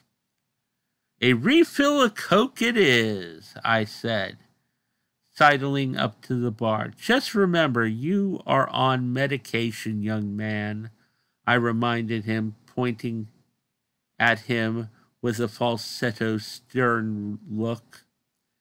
Thanks, bro, he said with a touch of annoyance. Just doing my job, little brother, I said, giving him a warm smile. It was truly nice to have him back. At that moment, my goth goddess came up to me. What's your pleasure, stud? My little brother will have another Coke, I said, indicating Damon, who was sitting to the side of the bar in his wheelchair, giving me a dirty look as I had cunningly planned.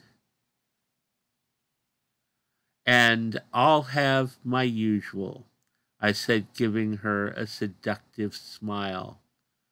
Whiskey with a beer chaser, she said, rolling her eyes. You know me too well, darling. My smile widened. Oh, I nearly forgot. It turned out that my favorite bartender, Amy, was actually Fiona. She was, in fact, the actual owner of the bar. She had bought it from a jock guy named Alex, who had tried to turn the bar into a jock bar, failed, and wanted to free himself of it. Fiona had been working at the bar for a couple of years and liked the bar's atmosphere. So she got it for a song and restored it to its original warm, classic look. How did I get all this info? Well, about a week after Greg and his mom moved out, I got a bit on the horny side and tried to hook up with her. To put it simply, in regard to Fiona, she had other ideas. Yes, I do, Romeo. She lifted her eye at me. But as I said, I prefer the company of ladies.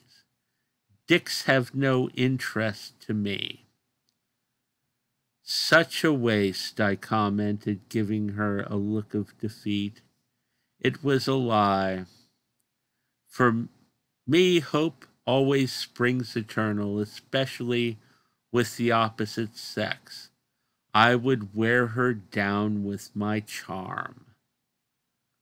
What can I say? Over the years doing this job, my interest in women have turned a bit dark and alternate.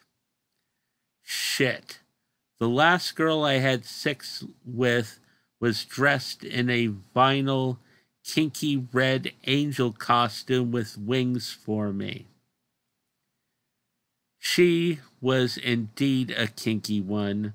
Vernon had not been amused when he barged in on my fun that night and got an eyeful.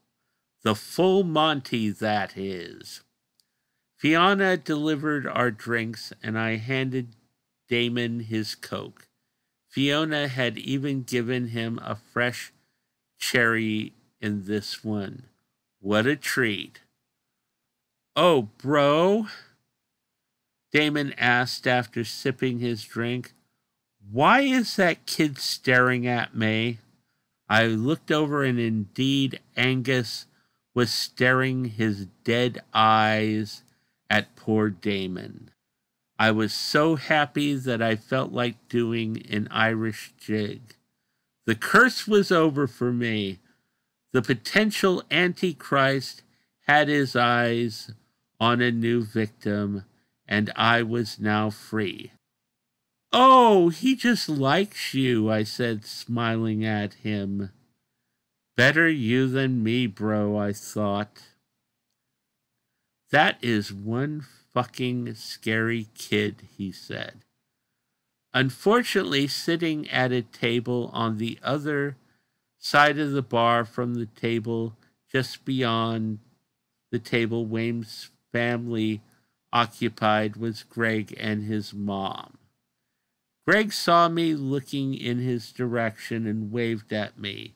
His mom immediately slapped his hand and started telling him off, though I couldn't hear a word that was said thanks to the music playing in the room. I gather she was still a bit miffed about my participation in the incident that resulted in her losing her apartment, even though she was the one who initiated things. Though really, I know there wouldn't have been a way to free Nobby without ripping the floor open, which makes the matter moot in the end. So that was how the party went. At the end of the evening, it actually took both Wayne and myself to get Damon in his wheelchair up the main staircase of the Imperial Palace. Amusingly, we were so sloshed that we nearly dropped him twice down the stairs during our ascent. Then 2 weeks later, a miracle happened when we went to see the doctor for a checkup. Amazingly, Damon's broken leg somehow completely healed. The doctor was totally stumped because he had expected, at the very least, another couple months for full recovery. As for me and Damon, we knew that this had to be a bit of angelic intervention by a certain bald and bored angel. though Vernon would never admit such a thing. Well, if anything, it came at the right time, because right when we were in the middle of packing the van, Carol finally made an appearance. "You need to go to North Carolina. There is a family that has a serious demon infestation there," she told me. I had to hide my excitement, but inside I was celebrating. After Carol faded, I made Damon aware of the situation. We were on the lonely road and back in business within 90 minutes. At last, we could say goodbye and good riddance to the town of Hope. Happy time! Demons beware! If you know a pit bull in need, all these organizations can help. The National Pit Bull Nonprofit and Advocacy Organization, California Pit Bull Rescue, Villalobos Rescue Center, A Rata Love Plus, Brave Bully Rescue, Hopalong Animal Rescue, Karma Rescue, Bad Rap, Houston SPCA, Pitbull Advocacy Group, SPCA Jefferson, Animal Farm Foundation, My Pitbull is Family, among many more. Please help. Afterward, every dog gets his day. Since 2017, I've been my sister's caregiver. As part of our day during the week, after her soap operas, we go to Animal Planet and watch the reality show Pit Bulls and Parolees. This show is about the Villalobos Rescue Center and the family that runs it. It shows how these wonderful people save pit bulls that have been abandoned on the streets of New Orleans.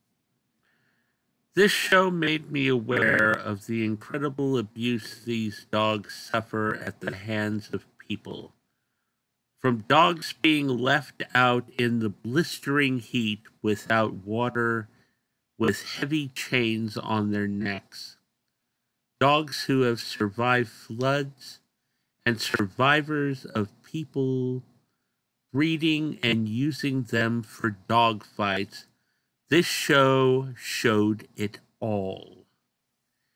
It was with this show in my head that my mind came up with the story of a dog that had been abused most of its life, being brutally murdered, and its spirit trapped in the scene of the crime until its murderer had to face what he had done.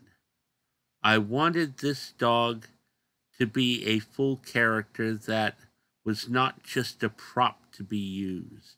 I wanted the reader to feel for Nobby, who was named somewhat after my friend Boo Rhodes' barky little dog, Navi.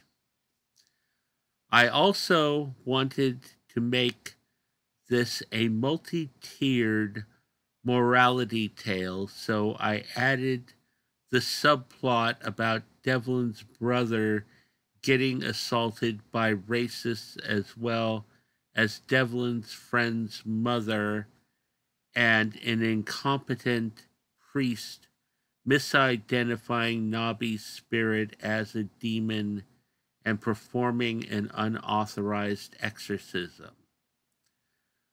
The Dog Day was originally supposed to be the second Devlin Darck short story to come out after the short story A Death in the Family, but this story just seemed to grab my interest over the latter story and ended up getting done faster. There currently are another 3 other stories in the works that are in different degrees of development. All the stories will take place in different eras of Devlin's time as a demon fighter. Thus, some will be about young Devlin, while others will be about an older and more jaded Devlin. So be ready for a very different experience in regard to continuity of these stories. I think you'll find this an interesting adventure. Gore and Scares, William Pattison, San Mateo, California. The Dog Day, a Devlin Darck Tale by William Pattison, read by the author. Sound design by William Pattison. Music by Midnight Syndicate. You Are Not My Savior, written by Gavin Goska. A WCP Enterprises audio production. Copyright 2024, William Pattison.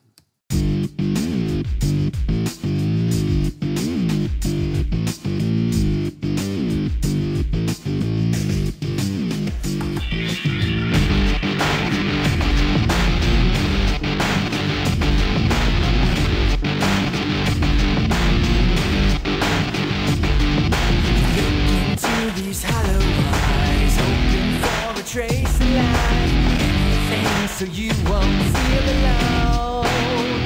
And I am broken, I'm diseased, haunted by these memories, trapped within a world you'll never know. Did you think that I could help you be sure? I am no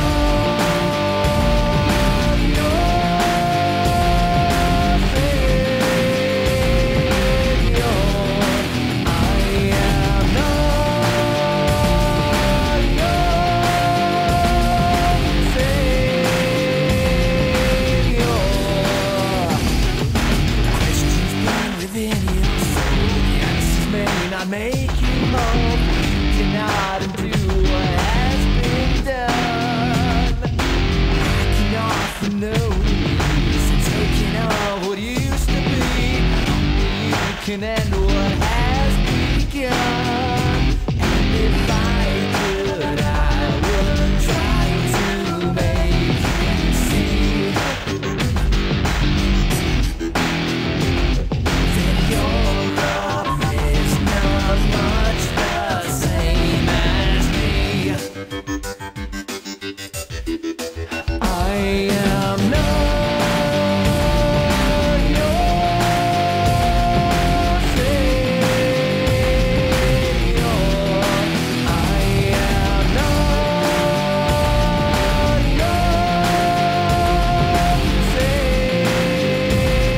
savior.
the international...